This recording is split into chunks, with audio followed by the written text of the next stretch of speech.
year ago, America fell in love with the singing janitor from Terre Haute. Oh, Richard Goodall won, you might remember, America's Got Talent. He won $1 million, married the woman who saved him, and found the father he never knew existed. Yet the hardest thing Richard Goodall ever did happened quietly, in an empty school hallway, in the summer of 2026. The mop bucket is empty. The hallway lights at West Vigo Middle School are still off, the way they always are before 6 in the morning, and for 25 years this was the hour that belonged only to Richard Goodall. No cameras, no confetti, no golden buzzer glowing under stage lights. Just a 56-year-old man pushing a cart past rows of lockers, humming something by Journey because the silence of an empty building was easier to fill with a song than with his own thoughts. That morning, in the summer of 2026, was different. It was his last. And when he finally admitted, out loud, what walking away from that routine actually felt like, he confirmed something millions of people had quietly suspected since the very first night America watched him sing. Richard Goodall was never supposed to be famous. He was born in Indianapolis and spent almost his entire life in Toyota, Indiana, a place where routine mattered more than reinvention. For more than 2 decades he worked as a custodian for the Vigo County School Corporation, most recently at West Vigo Middle School, where students knew him not as a performer but as the man who greeted them every morning and hummed classic rock while wiping down cafeteria tables. He sang in gospel trios around town. He did karaoke with friends. Music was something he loved, not something he expected to build a life on. That quiet arrangement held for years, until a student pointed a phone at him in 2022 and captured something nobody could unsee. The video, of Goodall singing Don't Stop Believin' while working, spread across the internet within days. News outlets picked it up. Strangers who had never met him left comments calling his voice a revelation. Even Howie Mandel noticed the clip and said publicly that a voice like that belonged on a much bigger stage than a middle school cafeteria. And yet Goodall kept showing up to work in the same uniform, doing the same job, as if the internet's sudden obsession with him belonged to someone else entirely. That instinct, to keep his head down and stay grounded in the ordinary, would define almost everything that came afterward, including the admission that finally caught up with him years later. It wasn't his first attempt at a bigger stage. Long before the viral clip, Goodall had auditioned for The Voice and heard nothing back, not even a callback. He absorbed the silence and returned to his life without complaint, treating rejection as simply part of chasing something that rarely rewards people the first time they reach for it. 2 years after the cafeteria video went viral, producers from America's Got Talent finally called. In May of 2024, Goodall boarded an airplane for the first time in his life. He had never been west of the Missouri River. Flying into Los Angeles to audition in front of judges and television cameras must have felt less like an opportunity and more like stepping off the edge of everything familiar. His nerves showed the second he stepped onto that stage. But when the music started, something in him settled, the way it always had in cafeteria hallways and gospel churches back home. His performance moved the room so completely that Heidi Klum pressed the golden buzzer, sending him straight to the live shows without another audition. Simon Cowell later called it one of his favorite auditions in the show's history. From there, Goodall treated every performance less like a competition and more like a gift he had been given permission to open. He dedicated How Am I Supposed to Live Without You to his partner during the quarterfinals, brought raw, physical energy to Eye of the Tiger in the semifinals, and closed the finale with Faithfully, a performance that left very little dry-eyed in that room. When the season ended, Richard Goodall was named the winner, the oldest champion in the show's history at 55 years old, and the first singer to take the title in 5 years.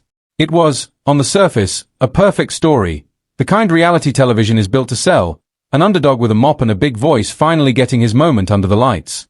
But the version America watched on television left out almost everything that had shaped the man singing on that stage. Television compresses a life into 90 seconds of footage and a swelling soundtrack. It rarely has room for the years that come before the moment the cameras find someone, and Goodall's years before that moment were heavier than anything the broadcast ever let on. Long before the fame, Goodall had already survived a series of quiet devastations that never made it into the highlight reel. After his rejection from The Voice, he found some comfort performing with a small gospel band, until the pandemic arrived and dismantled that entire chapter of his life. Venues closed. Gatherings stopped. The band that had given him a place to feel understood simply dissolved, leaving him without one of the few spaces where his music had ever truly belonged to him. Then, in 2021, Goodall lost his first wife, Patricia Sue, to kidney cancer. She had supported him through years of doubt and disappointment, and her death left a kind of unmooring that grief alone cannot fully explain. The daily rhythms they had built together disappeared overnight. Their shared home suddenly felt unfamiliar, too quiet in ways that had nothing to do with sound. Goodall kept reporting to work each morning anyway, because showing up was simply part of who he was, even while he was privately learning to navigate a life he barely recognized.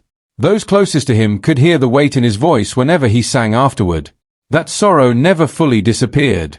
It became part of the emotional depth that later moved millions of strangers who had no idea what was underneath it. Life eventually offered him something unexpected again. In 2022, he met a woman named Angie, long before any camera crew or television contract entered the picture. She saw him simply as Richard, not as a viral video or a future celebrity, and over time she became the steady presence he leaned on through the entire chaos of his America's Got Talent run. Just days before the season finale, the two quietly married in California, choosing a private ceremony over a television spectacle. Family and close friends from his AGT journey were there, and afterward the couple shared a quiet dinner on the beach before returning to the noise of finale week. Goodall later credited Angie directly during his winning moment, saying her support was one of the biggest reasons he found the courage to keep going through every round of the competition. Success brought its own toll. Shortly after his win, the demands of touring, interviews, and rehearsals pushed Goodall into hernia surgery in 2024, a procedure he mostly kept private while he quietly recovered and reassessed how completely his life had changed in such a short window of time. That recovery forced him to slow down for the first time since everything had turned upside down, and it gave him space to process what winning had actually cost him physically and emotionally, something rarely discussed in the coverage of his win. It was also Angie who encouraged Goodall to finally look into a question he had carried quietly since childhood, the identity of his biological father, a mystery that had followed him since he was adopted as an infant. Using an ancestry service, the two of them eventually located the man, a retired K-9 police officer and Army veteran named Hubert, living not far away in Indiana. Remarkably, Hubert had no idea Goodall existed until the two of them connected. Their reunion revealed something else entirely. Three siblings Goodall had never known about growing up. By Goodall's own account, Hubert recognized him first, having seen his face on television during the America's Got Talent season and suspecting the connection before Goodall ever reached out. When the two men finally spoke, Hubert reportedly asked whether Goodall was the same janitor from the singing competition, stunned that the son he never knew he had was already someone he had watched on national television. Goodall shared the discovery publicly, thanking Angie for encouraging him to search in the first place, admitting that without her, he likely would have left that part of his history unanswered forever. For years, Goodall had made peace with never knowing where half of his story came from. Meeting Hubert didn't erase that earlier quiet acceptance, but it gave him something he had stopped expecting to ever find, a living connection to the other half of his own history, and a sense of belonging he later described as one of the most meaningful surprises of his life. It would have been easy, in that moment, for Goodall to disappear into the version of himself the show had built, to trade the mop for a microphone permanently and never look back. Most people, watching from home,